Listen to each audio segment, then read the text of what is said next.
वाह वाह, बहुत अच्छे।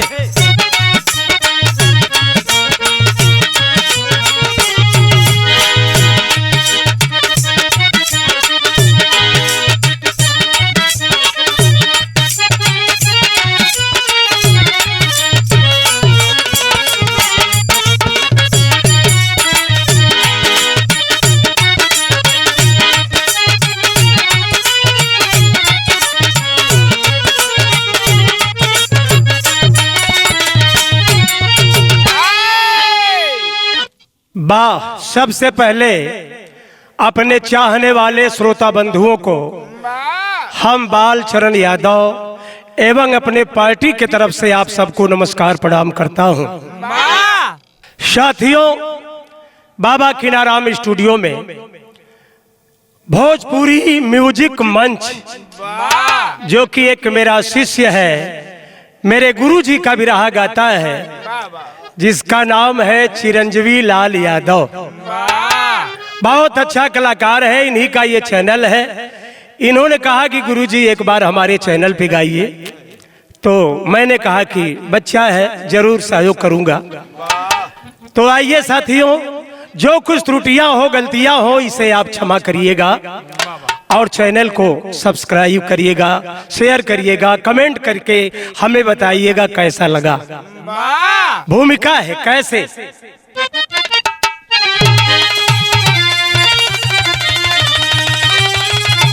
वाह,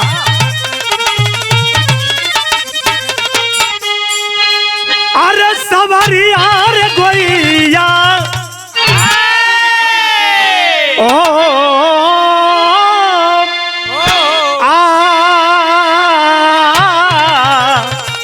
भोले बाबा जोगिया हो मोरे राम।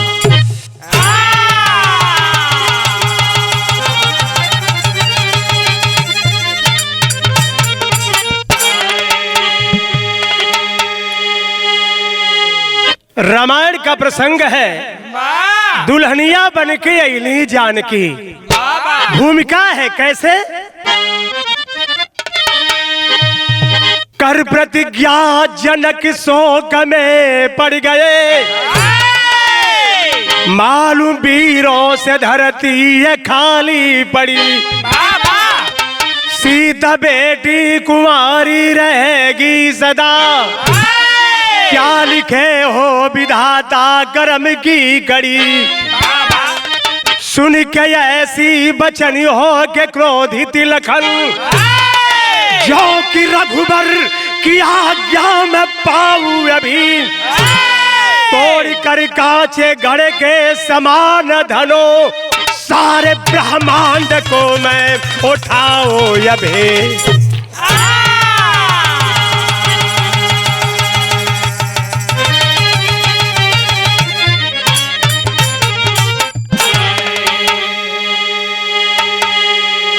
साथियों, सीता जी का स्वयंवर जनकपुर में रखा गया था और उस स्वयंवर में बड़े बड़े राजा महाराजाओं को बुलाया गया था। शंकर जी की पिनाक रखी गई है। राजा जनक का ऐलान है कि जो कोई वीर इस धनुष को तोड़ देगा, उसी वीर के गले में मेरी बेटी सीता जयमाल पहनाएगी और अपना वर चुनेगी।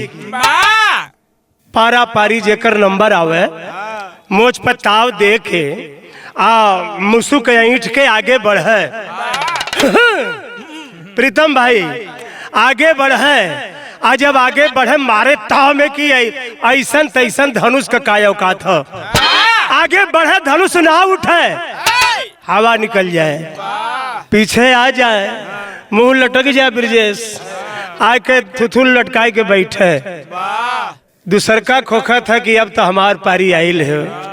ए भैया, इसी तरह से सारे वीर थक गए, हार गए। उसी समय राजा जनक जी कहते हैं, वीरों से धरती खाली पड़ गई। क्या क्या मेरी बेटी सीता कुंवारी रहेगी? अरे बाप रे बाप, इतना बतिया कहला तबले लक्ष्मण जी के बर्दाश्त ना भैल। कहला कि है महाराज, सोच समझ करके बात करिए, वीरों से धरती खाली नहीं है।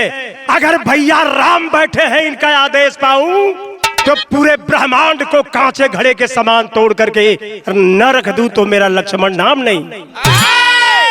भगवान कहना है लक्ष्मण, सोच समझ के बात करा भैया, पूरे ब्रह्मांड के तोड़ देवा तो कहाँ खड़ा रहबा भैया। भैल का भाव हो गजल में कैसे मास्टर? जियो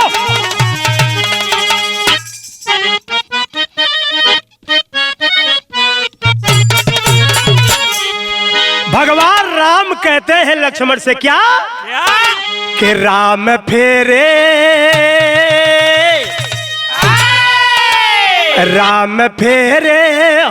तिरछी नजर को, मौन भाई लखन हो गए हैं।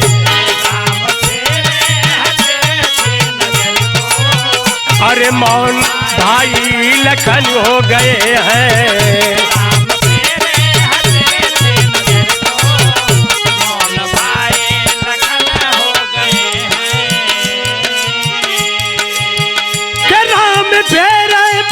तिरछी नजर को,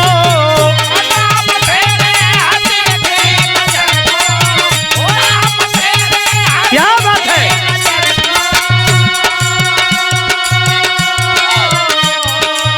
अरे मौन भाई लखन हो गए हैं। अरे जानकी भी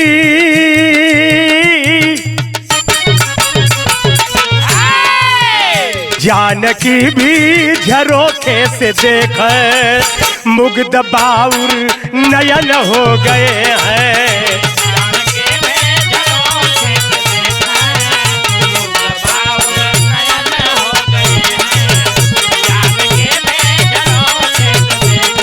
बहुत अच्छे।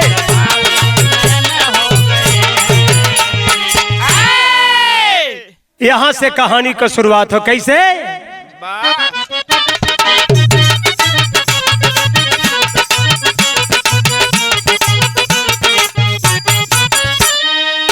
गजब कुहराम सा छाया हुआ स्वयंवर में, धरा गम गिन थी गम छा गया था अंबर में। किसी की हस्ती नहीं जो कि व्रण को पूर करे, तोड़ कर धनवा कष्ट जनक जी का दूर करे। अंत में राजा जनक मन में है उत्साह किए, तोड़ कर धनवा राम सीता से विवाह किए। तो कामना पूर्ण सबकी हुई है,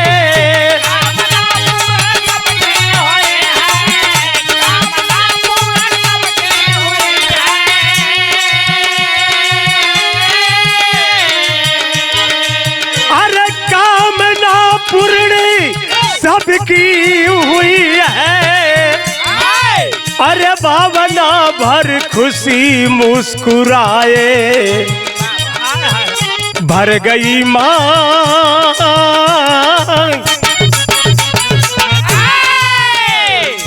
अरे भर गई मांग सीता की सुंदर, राम राउर सजन हो गए हैं।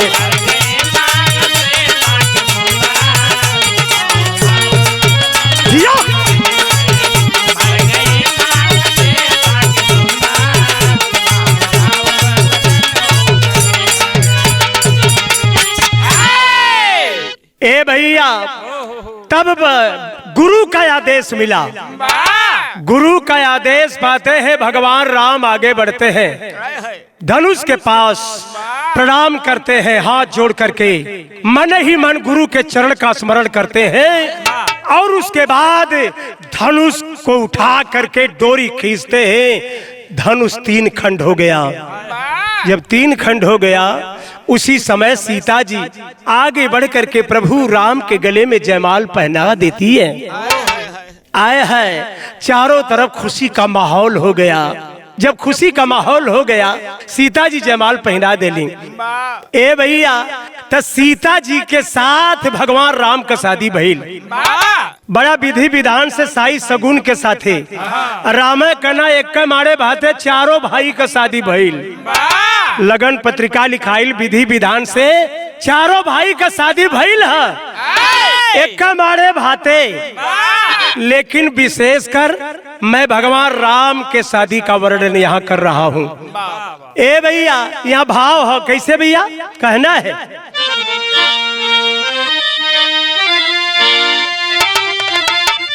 अरे बेटी के विदाई आप, बेटी के विदाई आप कया जाबा सामैया।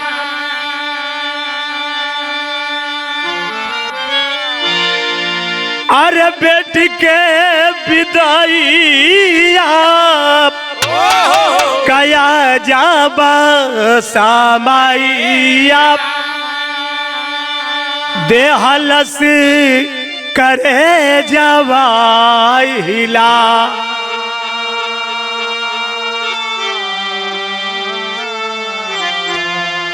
देहलस करे जवाब हिला। अरे माता से सुनाया ना कबारल नजरिया। जनक से दुख ना सहा,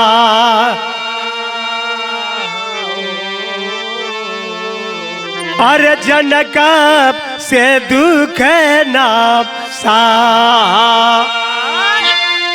आए हैं ए भैया, बड़े धूमधाम के साथ भगवान राम के साथ सीता जी के शादी होता।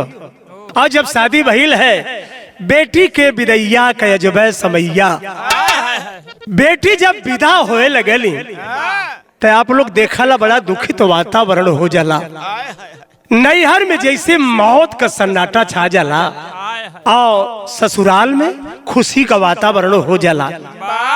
आए है लोग कहला कि बिटिया 3 बार मरली, जब पैदा होली तब मरली, आ जब विदाई होले तब मर जाली, आ एक बार अपने मौत से मरली।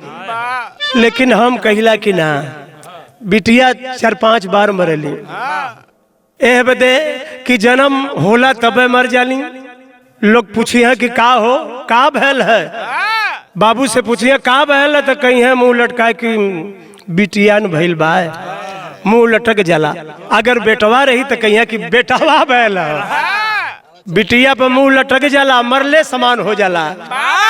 आ एक बार शादी जब होला, बिटिया घर छोड़ के जाए लगली, ओ समय मौत का सन्नाटा छा जाला। एक बार अपने मौत से मरली। लेकिन आजकल समाज में जो भूखे भेड़िए दरिंदे हो गए हैं, कुत्ते कमीने साले, वो गैंग रेप कर रहे हैं, बलात्कार कर रहे हैं। एक बार तो ऐसे मारल जाते हैं बेटी बहन। ऐसा नहीं होना चाहिए। तो यहाँ सीता जी का प्रसंग है, सीता जी का प्रसंग है। विदाई होत बा, सखी सहेलर समझावत हई, अब माता भी रोवत हई, सुसुक सुसुक के रोवत हई। भाव हो कैसे भैया?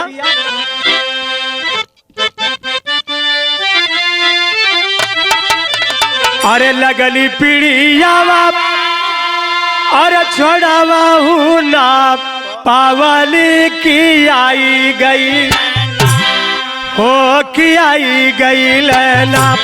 अमर बलम दुआरिया पर आई गई लेना।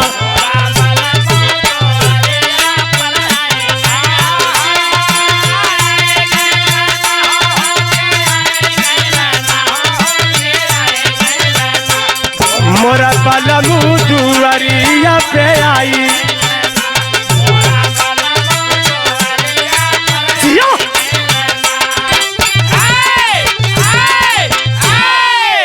ए भैया, ये तर्ज हो, लेकिन बिरहा में कवि जी लिखले हुए कैसे? अरे सीता दुल्हनिया, अरे सीता दुल्हनिया का सगारी बादनिया सजाई गईली हो सजाई गईली उनके हाथावा में मेहदी रचाई गईली ना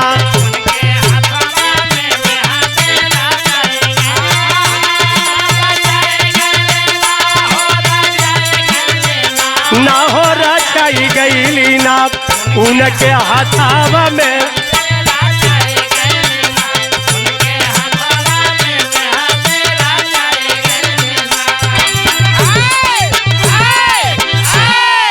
अरे बाबा के भवानावा हो तबा सपनावा दुखाई गईली ना हो दुखाई गईली ना अरे माई रोवे भरा गोदिया छोहाई गईली ना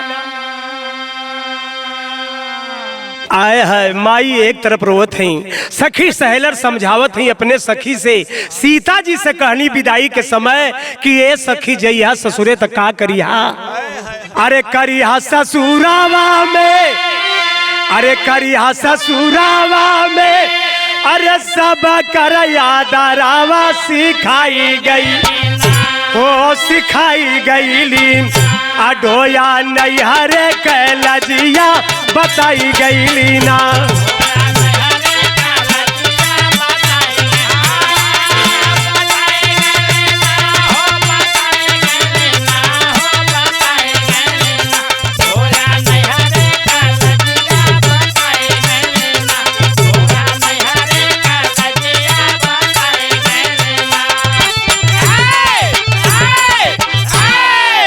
सखी सहेलर समझावत ही कहने की सखी जइहा अपने ससुरे तब पति के साथ कैसे रहे के चाहिए ससुरे में कैसे रहे के चाहिए अपने सास का सेवा करिहा ससुर का सेवा करिहा सब लोग का सेवा करिहा सबके खिया पिया लिया तब लास्ट में अपने खैया पिया पत्नी धर्म निभावे के बाद समझावत ही और समझा बुझा के डोली में बैठा के विदा करत ही यह भाव लगल टेरी के कैसे मास्टर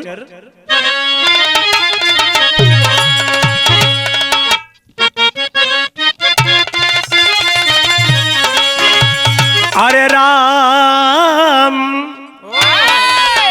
अरे दुल्हनिया बन के अली जानकी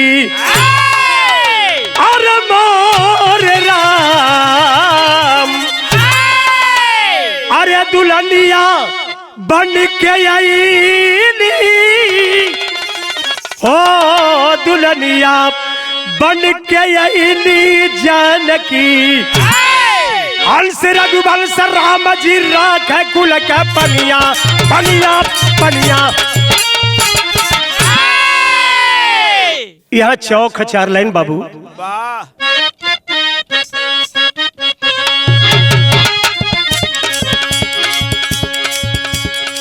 आजकल तो बिरहा गावे का कम रियाज होत है बिरहा में ऐसा चलन आगिल बाबूजी ऐसा जमाना बदल गल कि पहले नाच सीखे के पड़त है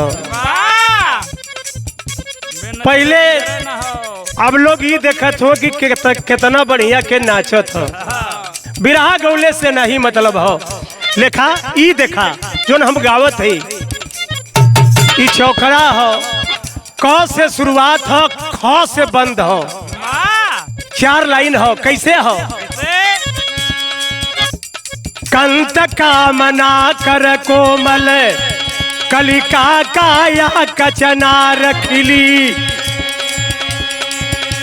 अरे गाल गुलाबी गात गुड़ी अब गमक गया गुलजार घली चमक चली चांदनी चूमने चितवत चट चितकार छली अरे जगदम्बा जुग जोग जमाई जगदम्बा जुग जोग जमाई जल जैसी जलदा अरे झली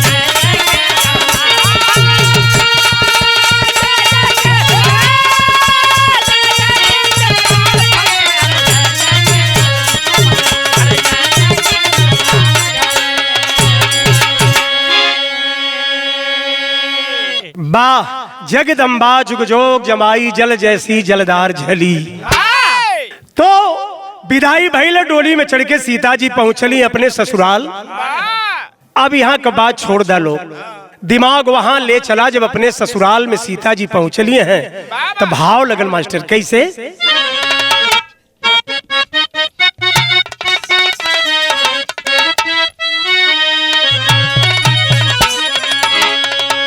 तनी बदल दा मास्टर कैसे? अरे आईली जब की अपने ससुरारिया सीता रानियो कह गई भर जाले नजरिया सीता रानियो।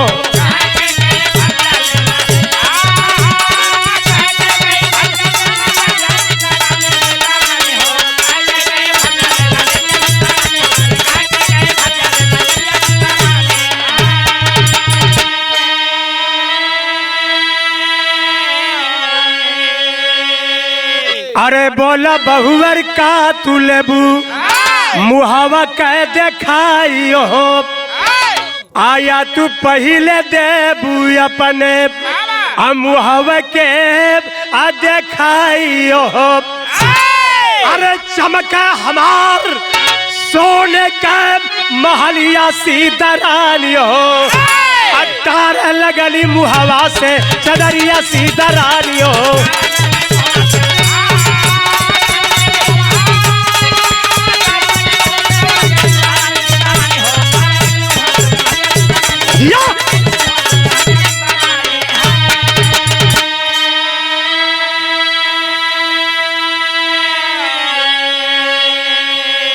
तारे लगली मुहवा से चदरिया सीता रानी हो।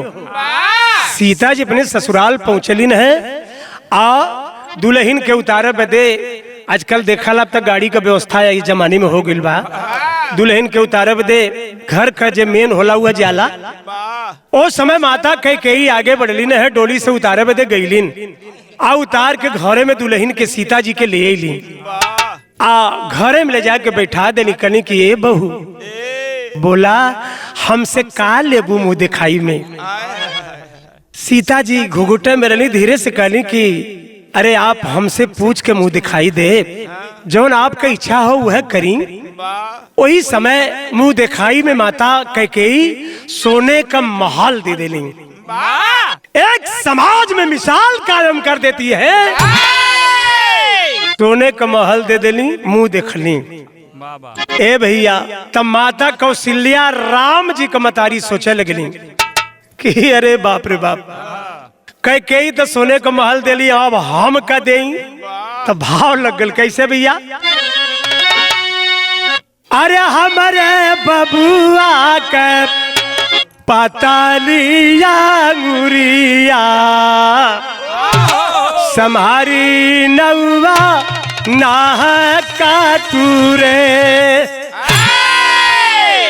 यही के माई बहन कई तर्ज में गावे नहीं किया के करे दुआरे मानर बाजेला, अब बाजता सुहावन लागे ओ। ए भैया ये तर्ज हो, लेकिन वही समय बिरहा का भाव हो कैसे?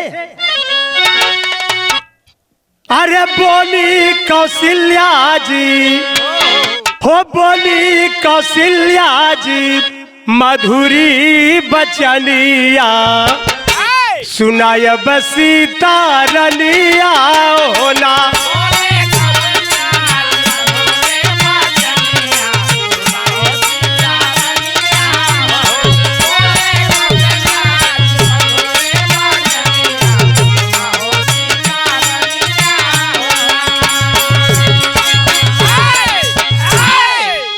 समझ में नहीं आवत था कि काम हो दिखाई दही, तो का कैली दिमाग काम कैलस, बोलौली राम के का कहली? अरे माता राम जी के बाजारे बोलावली हो ना। अरे राम सीता जी के हाथावा थमावली हो ना। राम जी के बोलौली, कहली कि बेटा राम यहर आवा। राम जी कहना क्या है माई, क्या है माँ, क्यों बुला रही हो? कहली कि आवा बेटा, कुछ काम है ऐसा फंस गल हो। बोलौली राम के, राम जी अइले, राम का हथवा पकड़ के सीता जी के हथवा में थमा दिली और कहली कि बहू हमारे पास कई सोने का महल देले ही, सोने का महल त ना बा, हैया हमार बेटा राम हुआ, ये नहीं के मुंह दिखाई में तोके देत है, सौंपत है, लेला आई है तुहार जिंदगी बीतई है। राम जी का हाथ पकड़ के सीता जी के हाथ में थमा दिली। आज जब थमा दिली तो भाव कैसे भैया, अरे मुंह देखाई लेला राम के निशानिया, अरे मुंह देखाई लेला राम के निशानिया, ना देव सोना चनिया होना, लेला यह राम हुआ, दूसर कुछ ना हो।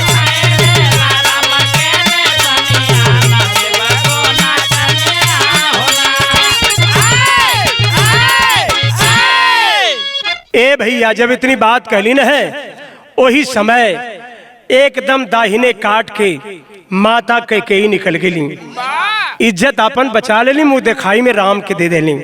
अब प्रतिष्ठा फसल हो, सोच रही है के सोचत हो। आज सीता जी भी चालाकी इतने में कैली कि अपने सासू का चरण पकड़त थी। कैसे पकड़त थी तर्ज भैया,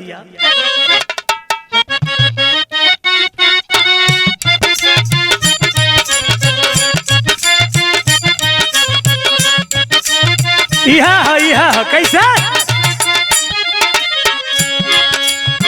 कजरी के दीनावा में बजरी बोवाई, कजरी के दीनावा में बजरी बोवाई बहो, बजरी बोवाई बहो, सैया से चिराइया कई बस सवारिया,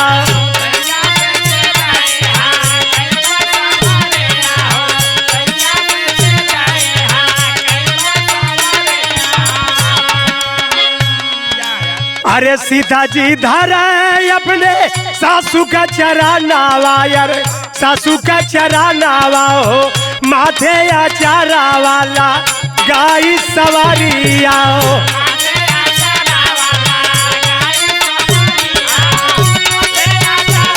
या क्या बात है।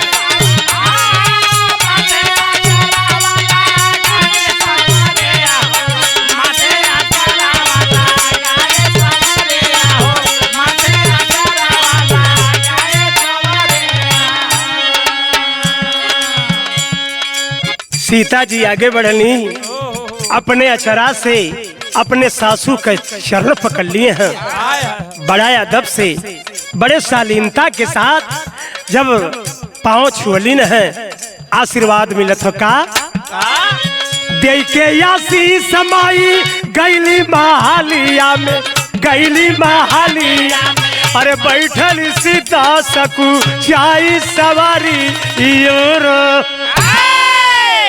आशीर्वाद दे के आगे बढ़नी। सौभाग्यवती भवा, पुत्रवती भवा है, जवन कुछ भी आयल मन से आशीर्वाद दे दिली है। और वही समय अब तक प्रतिष्ठा फसल हो सुमित्रा जी के, सोच रही है कि अरे बाप रे बाप अब हम क्या करें, कह के ही सोने का महल दे दिली, और कौशल्या जी तो रामाय के सौंप देली, हम का देई हमरे समझ में नहीं आवत हो। सोच रही है और सोचत विचारत उपाय का निकालत है। आल्हा में भाव लिख लो मास्टर,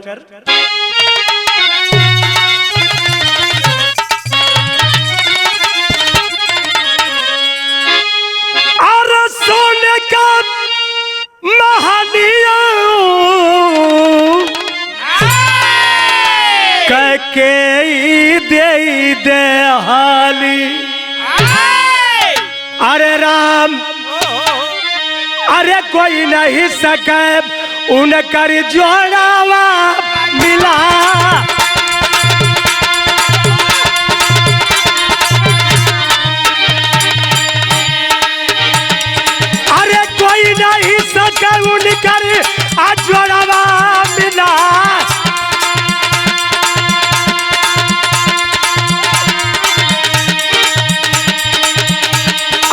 कौशल्या जी दिहाली अपने जीवन का कमैया।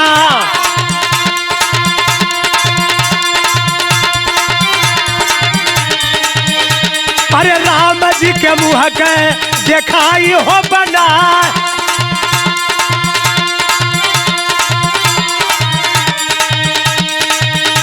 अरे सुमित्रा जी सोचे दे हमका निसलिया।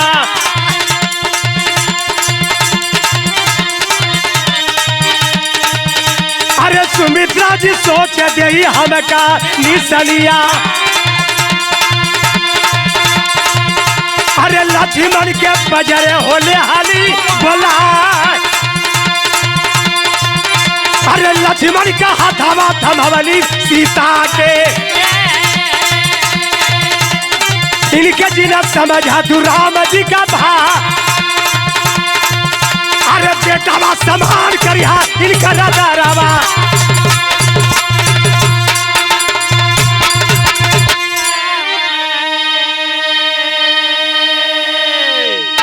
इहो चलाकी कैली।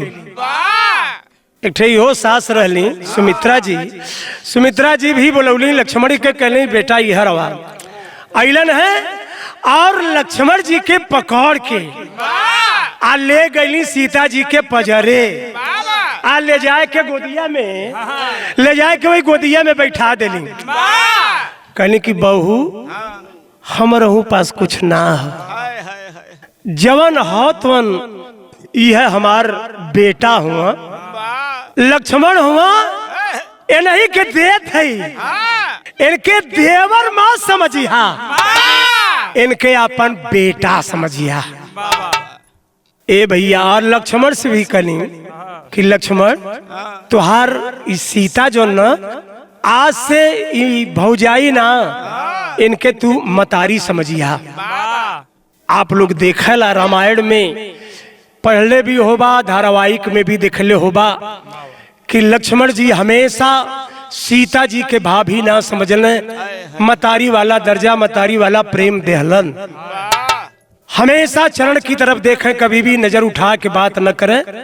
ए भैया लेकिन ए भैया बहल है का कि कभी जी भाव लिखले हुवन कि कबो बात नजर उठा के बात ना करे। एक बात कभी जी लिखले हुवन कैसे कहना है।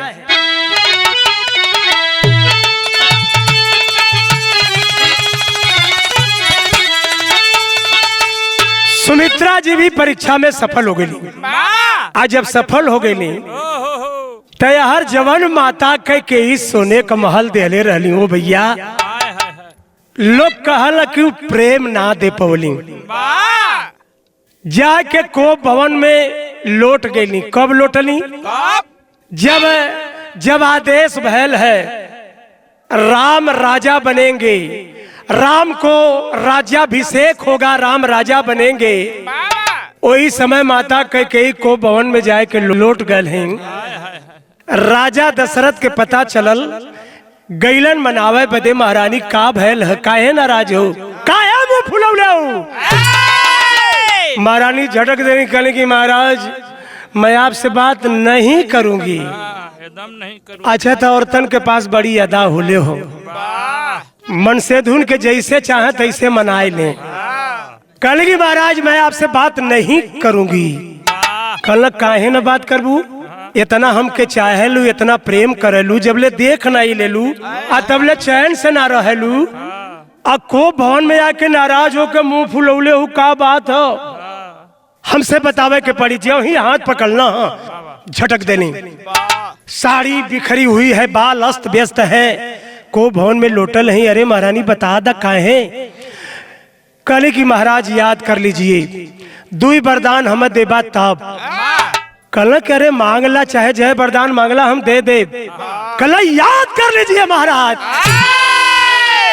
ज्यादा नहीं दूठे वरदान। देवासुर संग्राम होत रहल वो समय याद है ना, बहुत भारी सहायता वो समय हम तोहार कैले रहली। वो लड़ाई में खुश भल रहला त कहला कि दूठे वरदान मांगला। हम कहली कि आज न मांगब, जब समय आई तब मांग ले। तो आज समय आ गई है, को भवन में यह कैकेयी मांगत है कि राम के लिए 14 बरिस वनवास आ हमरे बेटवा भरत के लिए गद्दी। यह जब मांगत है तो कवि जी यहाँ लिखले हुआ खड़ी में का लिखले हो भैया?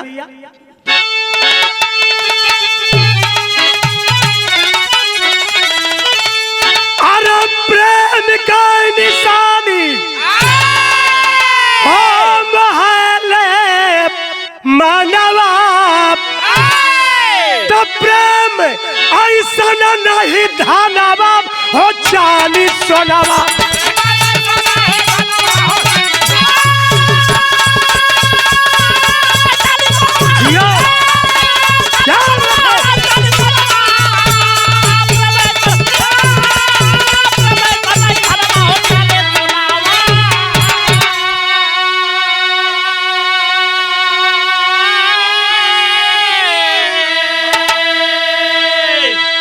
हमारे नरेश कवि जी के लिखे के पढ़ल सोने कमहल के दिया पर प्रेम नहीं दे पाई, राम लक्ष्मण सीता जी के बड़ी अंदर भेजवाई, बिरथा हो गई न भावा नवाब हो चाली सोनवा।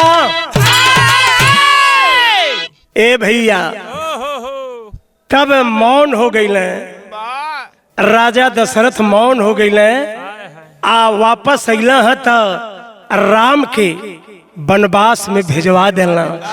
राम के 14 बरिस जंगल में जाए के पड़ल। अपने सारथी सुमंत जी के भेजला कि जा भरत ननिहाल में हुआ बुलाए के लिए आवा। जब वहां गईला बुलाए के लिए अलन और अयोध्या में आ करके देखते हैं बड़ा दुखित वातावरण है, चारों तरफ शोक छाया हुआ है, बाबूजी की हालत सीरियस है। हाय राम आए है श्राप भी था। अरे बाप रे बाप, जब आइलन है देखला माहौल बड़ा गमगीन हो तो मन में ठान लेना कि मैं गद्दी पर नहीं बैठूंगा। हमार भैया कितना दूर गईला हुए चलब लौटाए के लिए आए है।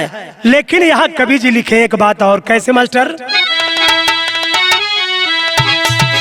धन दौलत संपदा है मिट्टी सभी प्रेम के आगे, अरे प्रेम सुधारस पीना यारो कोई दाम न लागे, तले का दिन हो जाए भावा नवाब हो चाली सोनावा।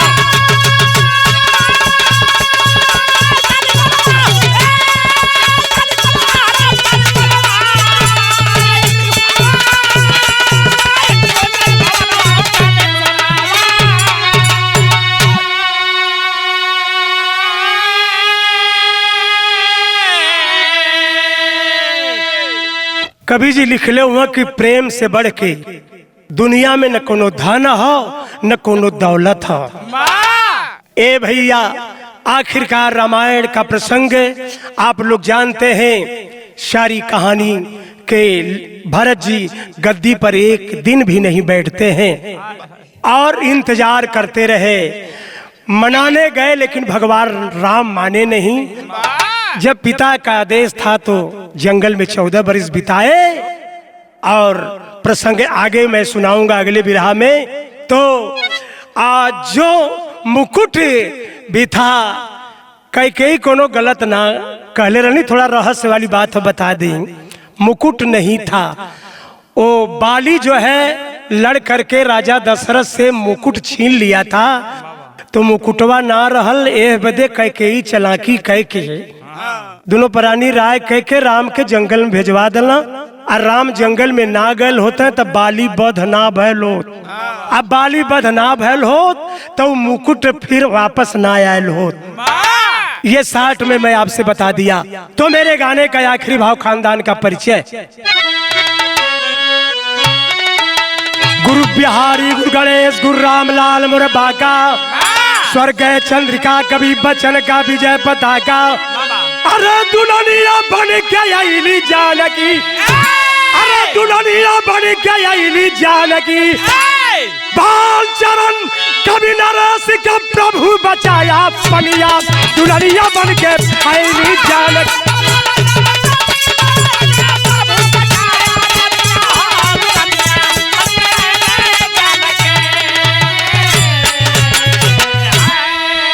धन्यवाद।